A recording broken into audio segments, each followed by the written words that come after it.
Hello, everyone. Welcome to the California Center for the Arts Fireside Chat. Every year, starting on October 31st, in the state of Michoacan, Mexico, nature, culture, and religion come together in a magical marriage. My name is Bill Toone, and I'm the founder of Ecolife Conservation. We have offices in Escondido and in Michoacan, Mexico, where we work to conserve the monarch butterflies and the people who share their habitats. I'm going to start by telling the story of the monarch butterfly, and their story begins and hinges very much on the milkweed plant. The milkweed plant is the host plant or larval food plant for their caterpillars. It's toxic with a cardioglycoside, and that toxin is absorbed by the caterpillars and passed on to the adult butterflies and provides them with protection from predators.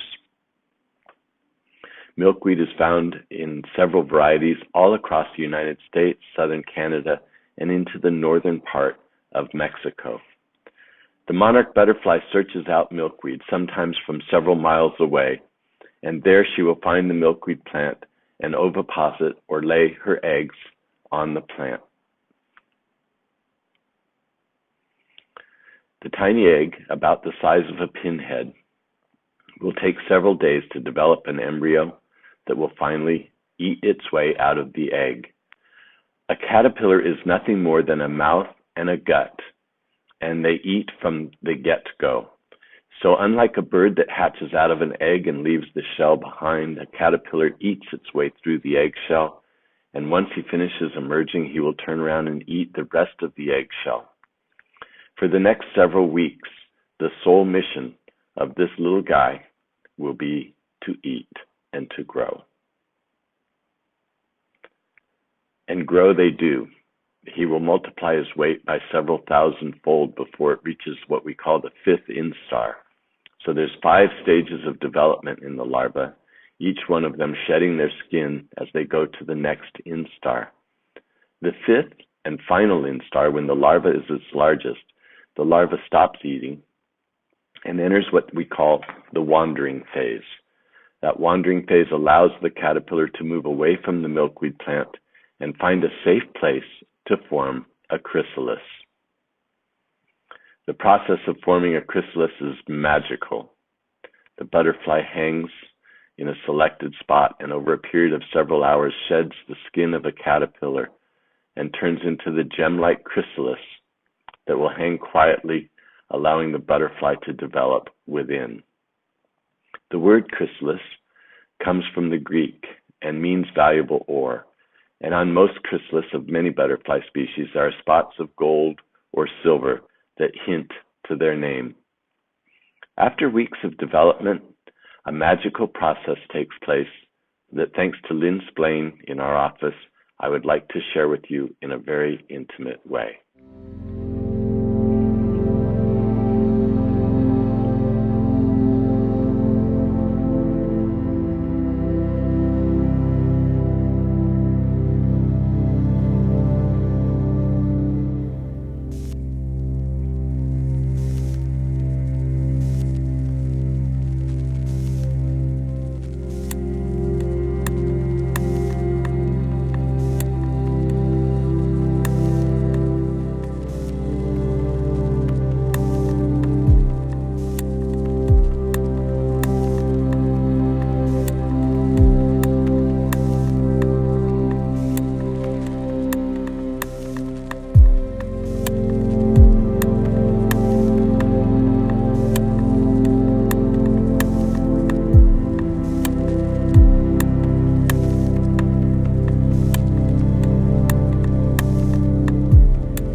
We've now completed the entire life cycle of the monarch butterfly, from the egg to the larva or caterpillar to the chrysalis and to the adult butterfly.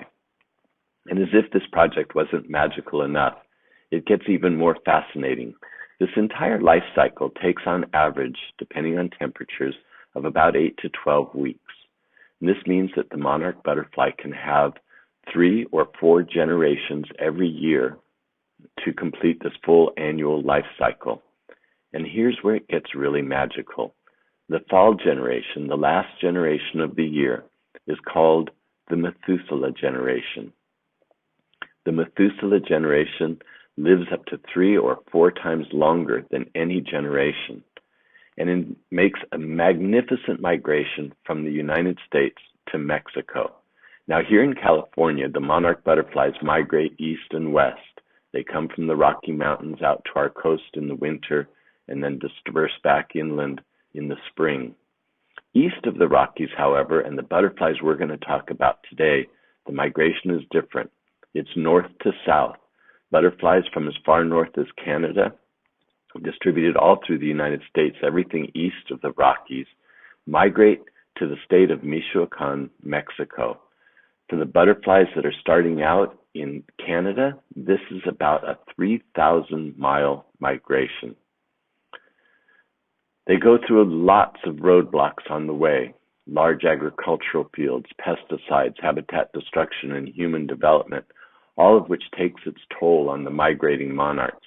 But these monarchs are determined and extremely focused. One of the ways they extend their life expectancy is by giving up reproduction during their travel.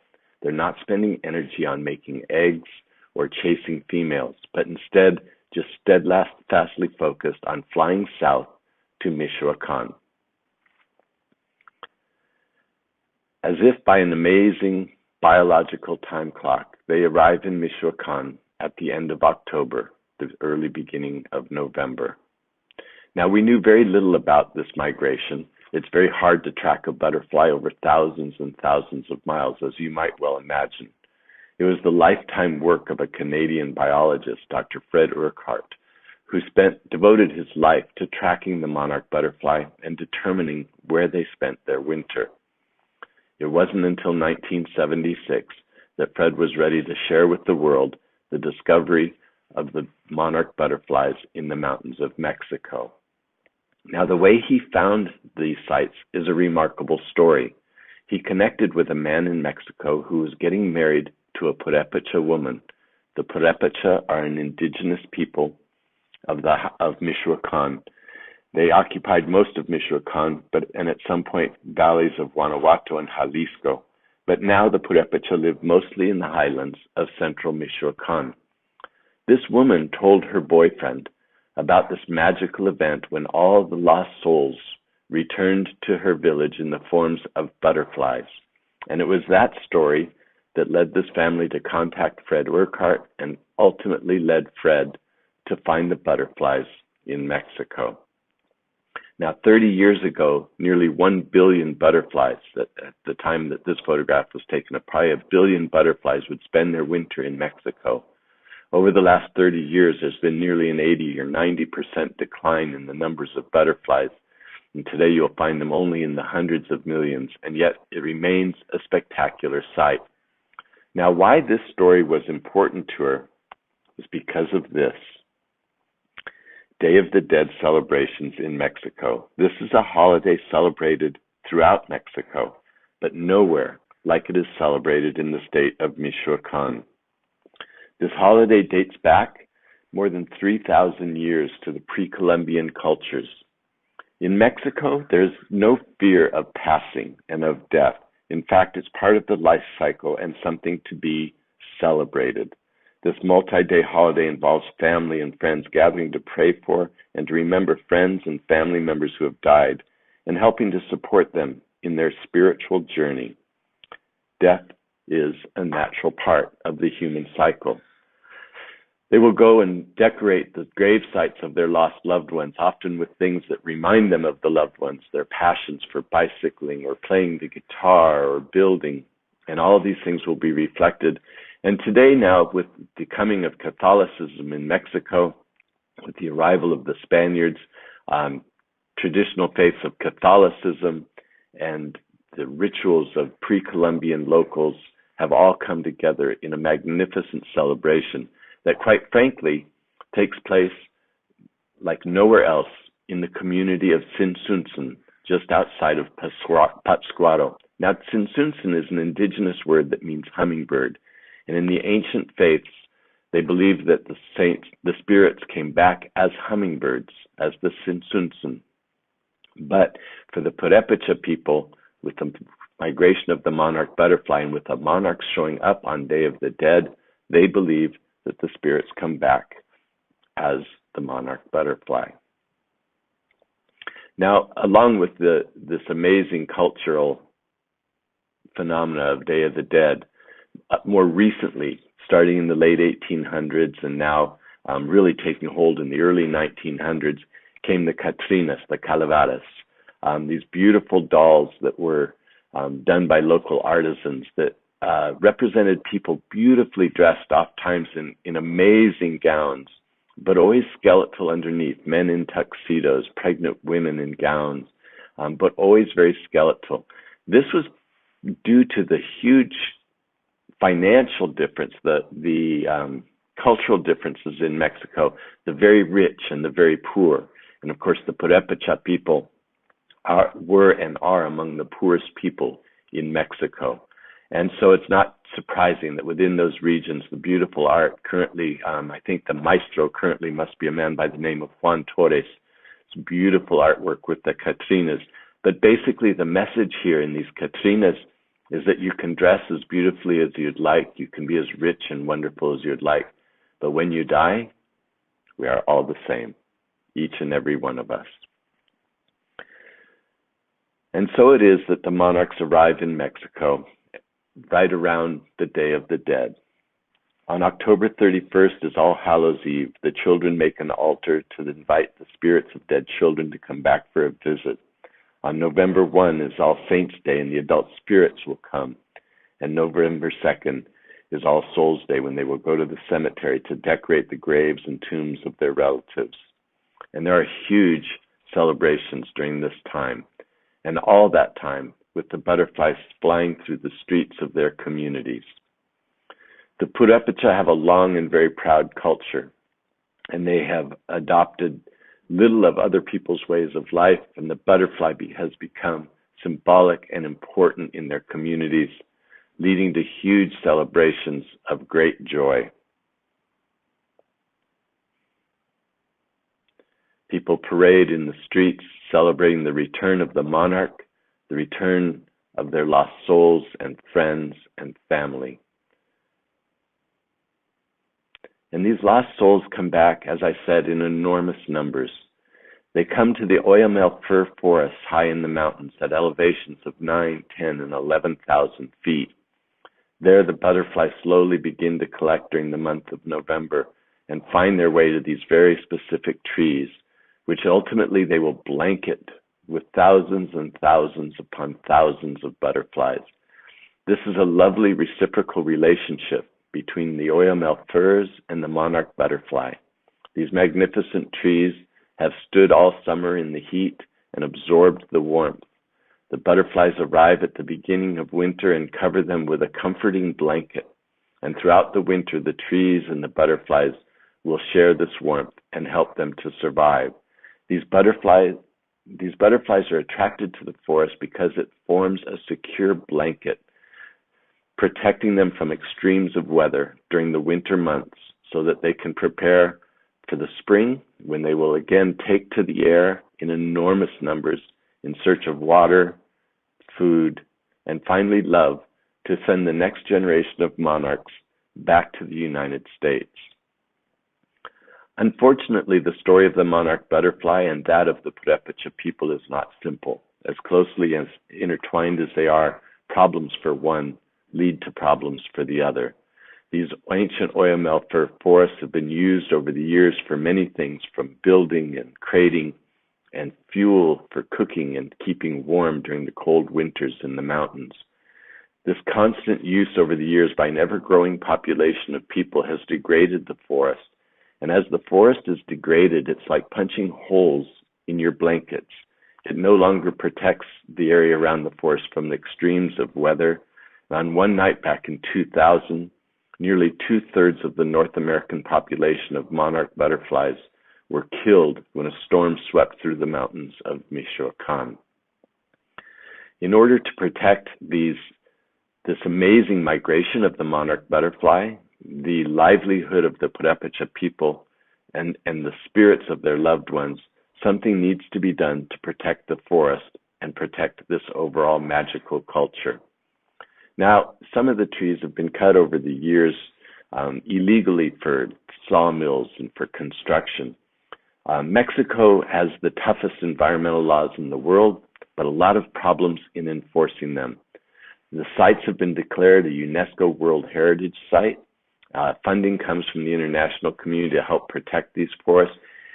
And to date, logging has been somewhat reduced in these communities. One form of harvest, however, that has not changed over the years is the harvest of the trees for firewood. This tree has been girdled until it died and then cut down. Once the tree is dead, it makes it legal to cut it down. And then, as you can see, it's not being hauled away as timber, but instead in small fragments to be brought home for cooking fires. It's estimated that the population around the monarch butterfly reserves has grown to the point that more than 250,000 trees a year are harvested for firewood. That's 20 to 30 trees per family every year to stay warm and to cook meals for their children. As you go through the poor communities in the mountains, every home has a huge pile of firewood associated with it. It is their lifeblood, and it is a necessity. So Ecolife had to take a look and see how we could help protect the forest without taking away the things that were most valuable to the Purépecha: their life, their health, their children, and their way of community. It turns out that along with 3 billion other people in the world, that's about a third of the world population, still cooks their food over what's called a 3-stone fire, 3 stones on the floor of their kitchen. This is an incredibly inefficient use of fuel. Lots of energy is lost. It's very dangerous for children because of the open fire and the rickety status of pots on the rocks. During the night, the coals ash over, and someone going to the bathroom can easily trip and be burned. But worse than that is the smoke that it releases into their home. To cook and live in one of their homes is the health equivalent of smoking nearly 400 cigarettes per day. It accounts for 4.3 million deaths worldwide, making indoor cooking smoke the single largest killer of human beings in the world. And it's also a huge environmental problem. This smoke reflects many, many trees wasted and cut from the forest. It represents carbon going into the atmosphere in 2 very dangerous forms. The dark smoke accounts for what we call black carbon, or short-term climate change. This short-term climate change is extreme. The smoke you don't see, the CO2 released by these fires, leads to long-term climate change and a threat to habitats around the world. Ecolife has found a simple solution, and the solution was found in Mexico, developed by the people of Mexico for the people of Mexico. And the role Ecolife plays is to bring this technology to these poor communities. We donate these stoves. It's called a patsari stove. Patsari is, again, from the indigenous languages, and it means the conserver or the saver or the protector. And we can argue about who it protects, whether it's protecting the people in the home, the butterflies, or the forest. But regardless, everyone wins. You can see on the ceiling of this woman's home the heavy layer of carbon and soot. This was all being inhaled by she and her children as she cooked each day on her stove. Now the smoke is taken from their home, sent out. The stove uses 50 to 60% less wood, puts out 50 to 60% less smoke, leaves a healthier family and a stronger forest. It's interesting that I talked a couple of times about the growing human population. Ultimately, if we want to address some of these huge environmental issues, it's going to be very important for us to manage our population growth of all cultures around the world so that we can better share the valuable resources that we need to survive. One of the things we know about managing human population size is that empowered women and educated women have smaller and healthier families that do better. We believe that our Patsati stoves not only saves the forest and improves their health and creates a home for the butterflies, but gives children an opportunity to get back to school. No longer are they spending as much time collecting wood. No longer are they spending as much time sick at home from the effects of the smoke. And no longer are they searching as far from home for water because of forest degradation. Everything is closer and easier, and they're able to spend more time in school and more time learning how to take care of their families for the next generation. And it's the hope of Ecolife conservation that through our work and through our care for people of faith, for their resources, and for the monarch butterfly, that we'll be able to share this amazing experience for generations to come in healthy communities in the United States and Mexico. Thank you so much for your attention. If you're interested in more about what we do at Ecolife, please feel free to email me. My email's on the screen, or visit our website, www.ecolifeconservation.org. Thank you so much for your time and for your attention today, and enjoy your Day of the Dead celebrations.